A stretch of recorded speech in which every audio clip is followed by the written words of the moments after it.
এই যে রাইস কুকারটা দেখতে পারতেছেন, এই মুহূর্তে এটা আমরা সার্ভিসিং করলাম। তো সার্ভিসিং করার পরে পানি গরম করতে দিয়েছি। এটা সঠিকভাবে কাজ করে কিনা এটা দেখার জন্য। তো এখানে দেখতে পারতেছেন যে লাল বাতিটা জ্বলে আছে, তার মানে আমাদের এই যে কয়েলটা কিন্তু এখনো হিট হচ্ছে এবং ম্যাগনেটটা সম্পূর্ণভাবে হিট হয় নাই, যার কারণে আসলে লাইনটা ছেড়ে দেয় নাই। অনেক সময় আছে যে লাল বাতি থেকে পানি শুকানোর পরে এই পাশে চলে আসে, কিন্তু বিভিন্ন সময় আছে দেখবেন যে পানি এরকমটাই আছে বা পানির পরিমাণ বেশি আছে, তারপরে কিন্তু লালটা থেকে কিন্তু হলুদটাতে চলে যায়। সুইচটা অন করলে তারপরেও চলে যায় কিছুক্ষণ থাকার পরেই। তো পানি থাকার পরে যদি লাইনটা বারবার উঠে যায় বা ভাত রান্না হয়ে যাওয়ার আগে যদি লাইনটা বারবার লাল বাতি থেকে হলুদ বাতিতে আসে, তাহলে যে কাজটি করবেন, এটার মাঝখানে একটা ম্যাগনেট থাকে, ওই ম্যাগনেটটা দেখবেন যে স্প্রিংয়ের মতন আপ ডাউন করে।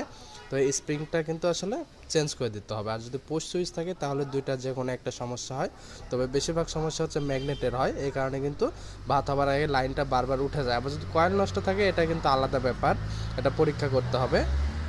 আর এখানে আমরা এটা অলরেডি কয়েল এবং ম্যাগনেট চেঞ্জ করেছি এবং এটা পরীক্ষামূলক এখানে দিয়ে রাখছি যেন এটা নষ্ট কি ভালো এটা কিন্তু দেখার জন্য।